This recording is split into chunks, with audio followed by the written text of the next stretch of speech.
everybody, my name is Dustin Reedhead. I am a commercial airline pilot and I fly for a company called JSX based out of Vegas. Today we are in a Embraer 145 aircraft and we are getting the aircraft ready so we can fly from Vegas to Oakland. The reason I'm talking to you guys today, there's been a growing concern with the FAA over the last couple of years. They've actually introduced some special training within the last 12 months with the increase of drones breaking airspace and flying into the airspace.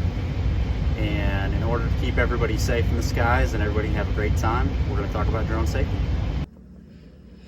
All right, so the first important thing is to learn about the National Airspace System, which is comprised of several different types of airspace that all fit together, but they each have different operating rules and regulations. And it's extremely important to know where this invisible airspace is and how to legally operate inside each one of them. If you were to accidentally fly into the wrong airspace, it is a federal offense and they don't take things lightly, so you can't expect consequences.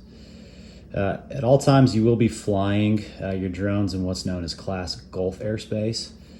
And to avoid any airspace deviations as a recreational drone pilot, you cannot fly within 5 miles of most airports or above altitudes of 400 feet above the ground unless you obtain a special waiver from the FAA. And the big overlying problem with drones the FAA has is their potential to hit other aircraft. The speeds which aircraft have to fly safely makes it nearly impossible to see anything the size of a drone. And there's already been several incidents and accidents where drones have struck aircraft. As of 2021, in December, there's 1.8 million drones flying recreationally in the United States. The drone industry is expected to grow by 15% each year, so the FAA has recently came out with some rules and regulations for drone operators that they're required to follow. So starting June of 2021, all drone pilots who do not fly under Part 107, which is you, are required to take the recreational UAS safety test that's required by the FAA. You must fly only for hobby or recreation. That means you cannot get paid to fly your drone. That requires a commercial drone operator certificate.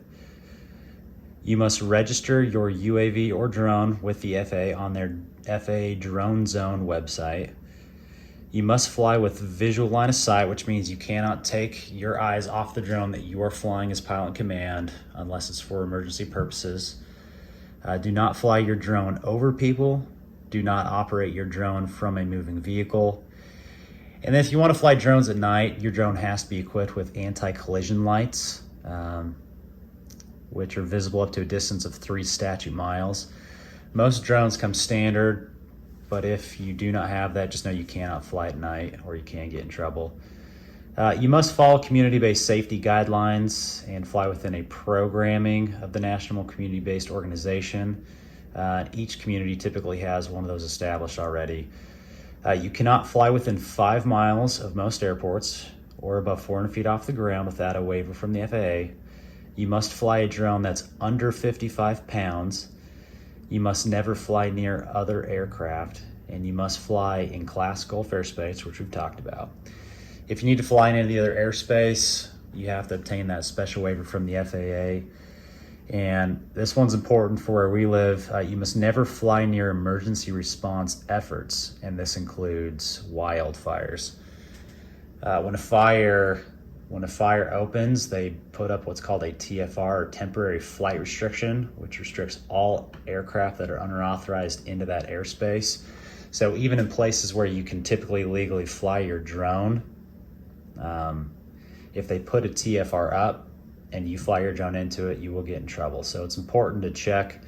There's some websites you can go to and make sure that there's no pop-up TFRs before you fly. Well, I hope everybody learned something today. It's extremely important to make sure you know the rules and regulations so you don't get in trouble. We keep everybody safe, and hope everybody has a good time. Fly safe.